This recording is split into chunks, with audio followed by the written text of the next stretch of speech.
When I was in school, one of the things that I loved and hated was the test that a teacher would give us.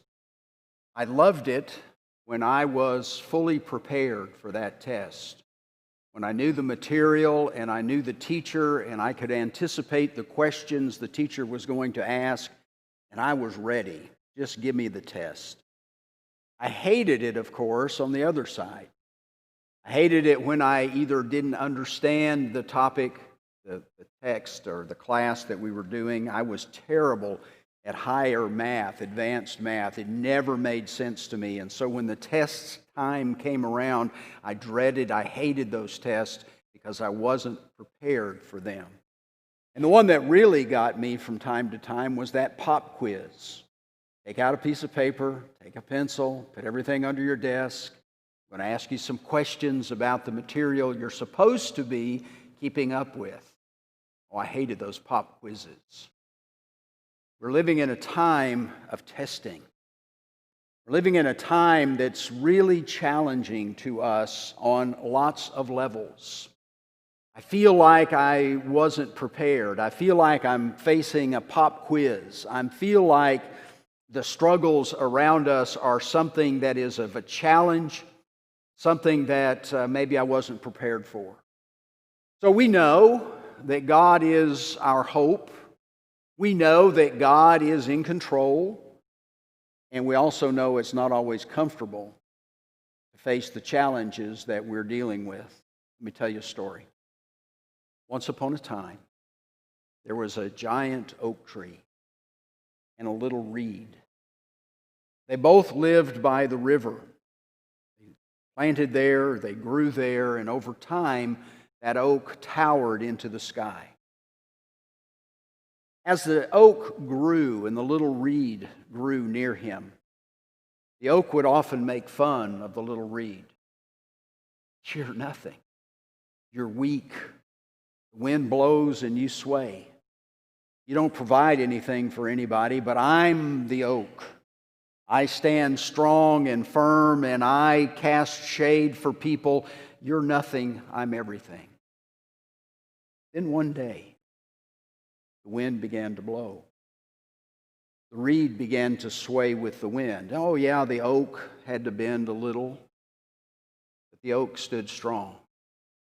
The wind shifted and increased in its power. The reed bowed again, and the oak bowed a little, but stood strong. And that wind began to increase and increase and increase, and that reed swayed and swayed with the wind, and finally the power of the wind knocked the oak over. The moral to this original story is that it is better to bend than break. It is better to be flexible than stubborn, and never be too proud of yourself. Now that's my rendition of an Aesop fable called The Reed and the Oak. There are scholars who believe that Jesus borrowed from that story, that parable, that fable of Aesop. And let me bring you to the situation, Matthew chapter 11. John the Baptist is in prison because John spoke out against Herod for having his brother's wife. He said it's not scriptural. It's not biblical for this situation.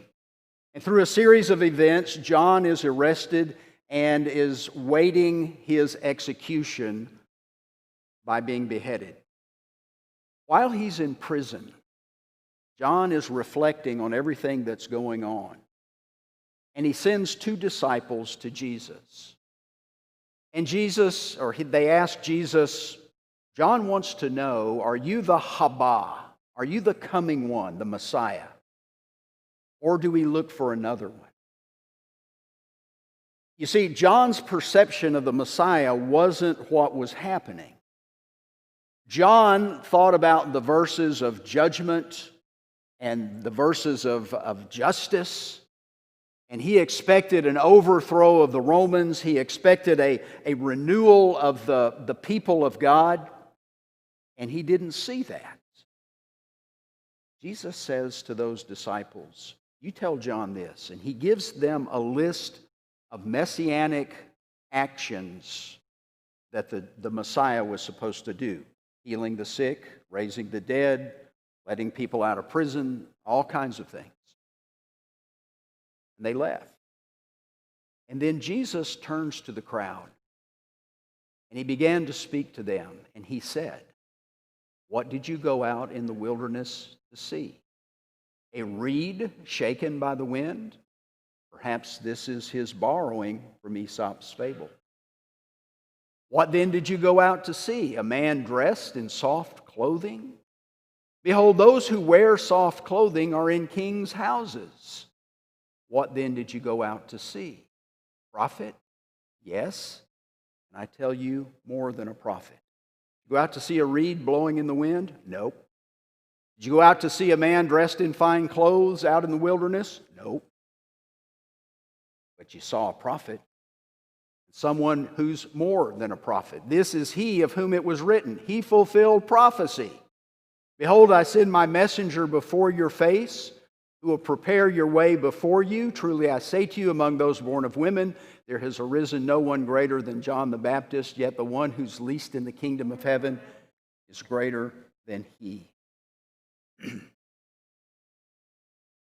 you think about the story that Aesop gave, you think about Jesus maybe borrowing from that story to talk about John, who was not the reed blowing in the wind, but the oak who stood. Question will come up, what are we to be? Are we to be reeds or are we to be oaks?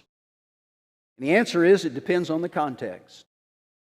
It depends on the situation, because sometimes we bow like a reed.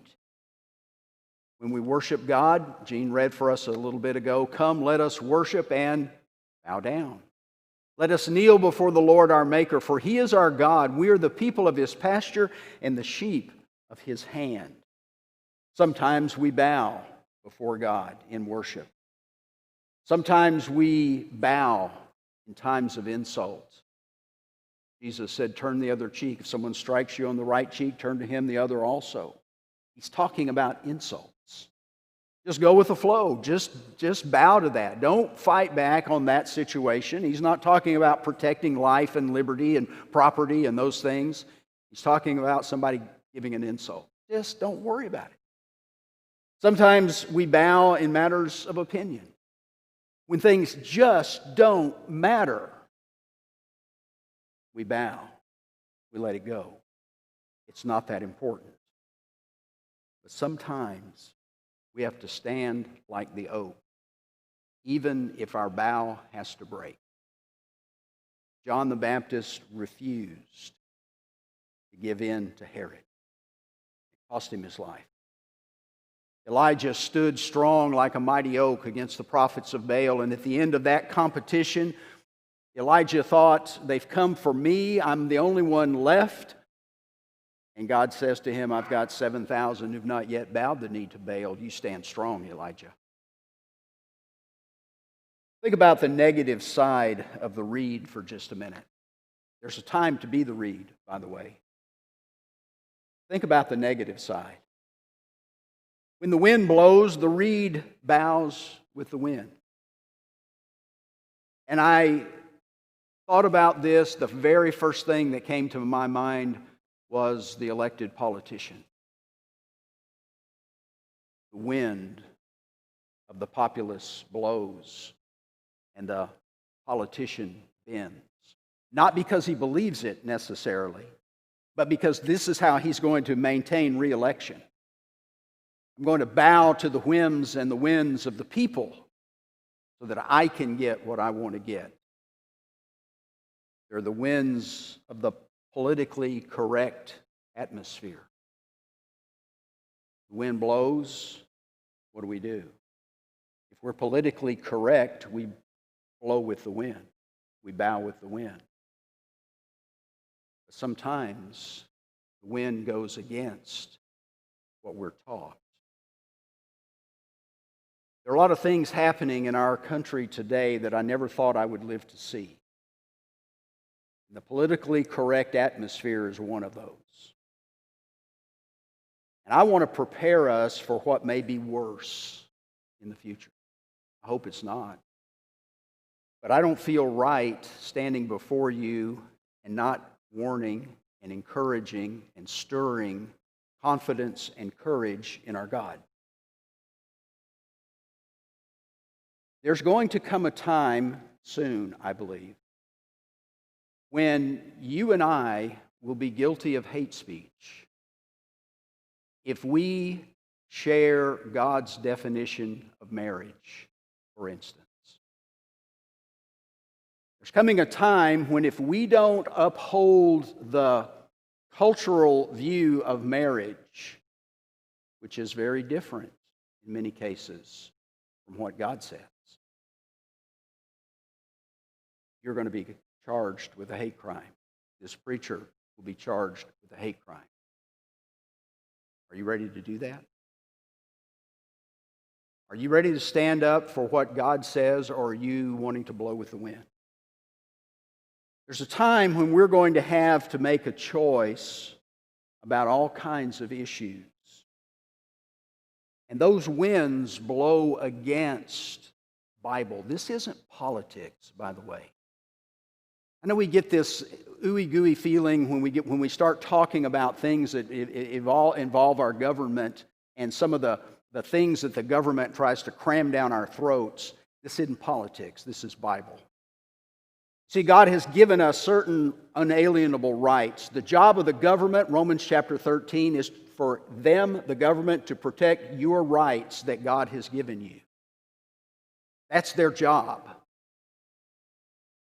It's not to give us rights. It's not to decide which rights are good for us and which ones aren't, and take away the ones they perceive as being bad. That's not their job. God has given us life, liberty, and property as rights. Jefferson substituted the pursuit of happiness for property because of the times. But God gave you life. God has given you liberty. And God has given you the right to property. It is not the government's job to decide if that's good or bad. It is their job to protect us. So there's a time coming. There's a time at hand when you and I have to realize that sometimes being the reed is the wrong thing to do. But let's flip it. Let's talk about the positive side to the oak tree. The winds of our time really are false teachings. Time is coming when people will not endure sound or healthy doctrine, teaching. But having itching ears, they will accumulate for themselves teachers to suit their own passions. Did you know there are prominent, politically correct organizations influencing our politicians and many of our corporations who are led by Marxist people, who are godless people, and yet they're influencing? These are false teachers.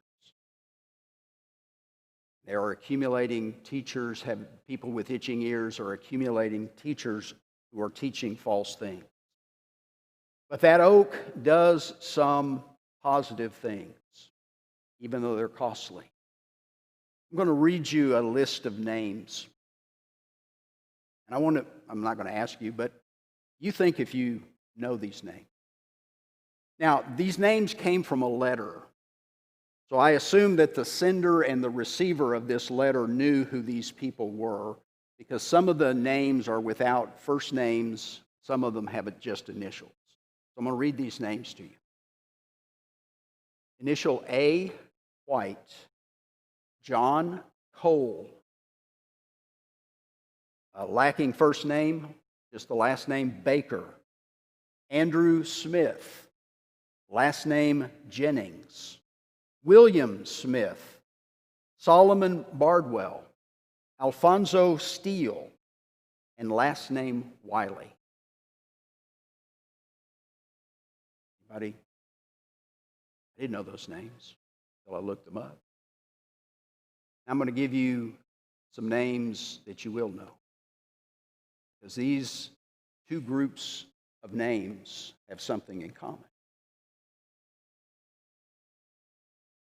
Jim Bowie, David Crockett, James Bonham, William Travis. And of course you know,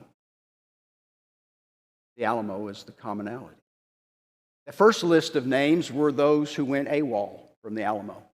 They deserted. They were reeds bending in the wind.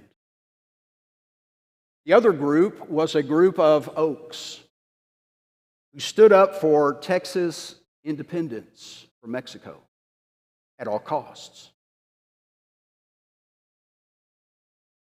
That second group knew what was coming. The first group did too. And they decided to leave. Santa Anna had given the patriots at the Alamo many opportunities to leave, but they refused. We're going to fight. We're going to fight for independence. The night before the Alamo fell, the story is that Travis drew the line in the sand and said, anybody that wants to stay with me can cross the line. Anybody that wants to leave, you're free to go. If I remember the story correctly, one man left. The rest stayed. In fact, tradition says Jim Bowie, on his sickbed, asked men to carry him across the line so that he could be with Travis throughout the conflict. They were oaks. Their names are legendary. Their names are honored. You go to the Alamo today, it is a sacred place to Texans. You do not mess around at the Alamo. You do not act foolishly at the Alamo. It is holy ground almost. It is a sacred place. And the Texans take it very seriously. Liberty is a serious thing. And liberty is one of those things that people have been willing to lay their lives down for generation after generation because it's so important. These are oaks who've done that. Now, that's a faraway story, but it's a story that these men were prepared to lay down their lives, to be oaks and topple over, if necessary, for the cause they believed in. I'm going to give you a more modern, a little less serious story. I had a friend in Huntsville, Alabama, who worked for an engineering firm, and he was kind of in management and pretty prominent in the company. One day, his boss came to him and said, I need you to falsify these records, these notes. I need you to sign off that this was true even though it wasn't. And my friend didn't call his wife and say, what do you think I ought to do? He didn't call the preacher or one of the elders of our congregation and say, hey, what do you think I ought to do? Do you think I ought to lie or do you think I ought to tell the truth? Immediately, he said to his supervisor, I can't do that. I cannot lie about that. And within minutes, he was fired. Now, for the next 10 months, my friend was without employment. And I want you to think about that for a minute. Here's a Christian man who stood up on principle and said, I will not lie, and then he's fired, and for 10 months he's praying for a job and it doesn't come. And I'm thinking, he's wondering, where in the world is God when I stood up for you and this happened to me? Here's an interesting thing that happened. Another man who had gone to church with him owned another company, and he watched him. He knew about his integrity. And a position in the upper level of his company was coming open. He knew it was coming. So he put my friend into an entry-level position, offered him an entry-level position in his company with chance of advancement.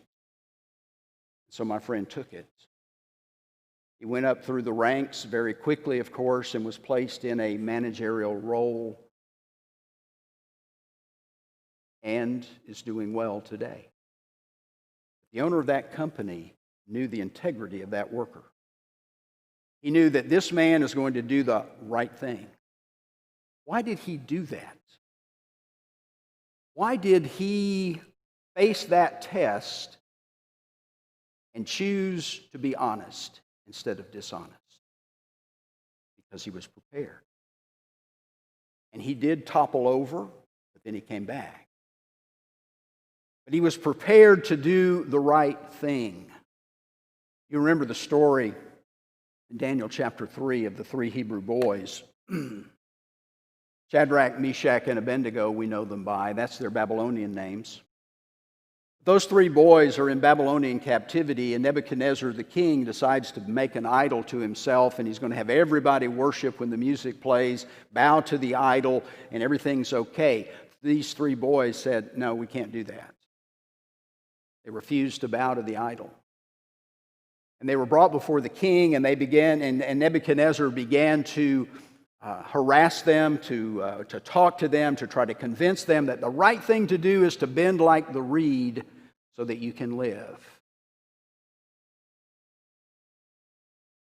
Shadrach, Meshach, and Abednego replied, "O Nebuchadnezzar, we do not need to defend ourselves before you. If we're thrown into the blazing furnace, the God whom we serve is able to save us.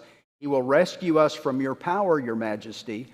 But even if he doesn't, we want to make it clear to you, your majesty, that we will never serve your gods or worship the gold statue you have set up." There are three things that Jewish people who practice their religion will not do. They will die before they worship idols. They will die before they're forced into immorality. They will die before they're forced to murder someone. Shadrach, Meshach, and Abednego were prepared. The trial came, the test came, and they didn't fall. They didn't sway in the breeze. They stood strong like the oak and were willing to go down. And you know the story. The Lord protected them from the fire. To follow Jesus is to risk everything here for everything there. It is a kingdom thing. We risk our lives, our fortunes, and our sacred honor to follow Jesus. Some aren't going to like us. Some are going to hate you because you follow Jesus. Some are going to fight you for following Jesus. But are we reeds or are we oaks? And the answer is it depends on the situation. It depends on the context. Some things we bow to. Jesus said, "The meek, the humble shall inherit the earth." Sometimes the best thing to do is just to shrug off the insult. Sometimes the best thing to do is just to give in to an opinion. It doesn't matter. But there are other times where the oak stands firm. Therefore, put on every piece of God's armor so you will be able to resist the enemy in the time of evil. Then after the battle, you will still be standing firm. Stand your ground, putting on the belt of truth, the armor of God's righteousness, and so on. You know, we might fall in this world. We're going to stand in the next. There are martyrs through the ages that have willingly put their lives on the line for God. I want to tell you one story and we'll close the lesson. There was a man in the 2nd century who was the bishop of Smyrna. His name was Polycarp. Polycarp, as you see in the slide, was eventually taken to the stake to be burned. He was an influential man in Smyrna, and the Romans were demanding that Christians worship their gods or they be killed. And the Romans thought, if we can convince Polycarp, the leader of Smyrna, to worship our gods, or if we can't convince him to worship our gods, we'll kill him, and then Christians will give in. They'll either give in by his positive influence for Rome, or they'll give in because of their fear of Rome. So they sent troops for Polycarp. Polycarp heard they were coming. He went and hid at a farm. The troops found some Christians, began torturing them until they gave up Polycarp. The troops arrived at the farm.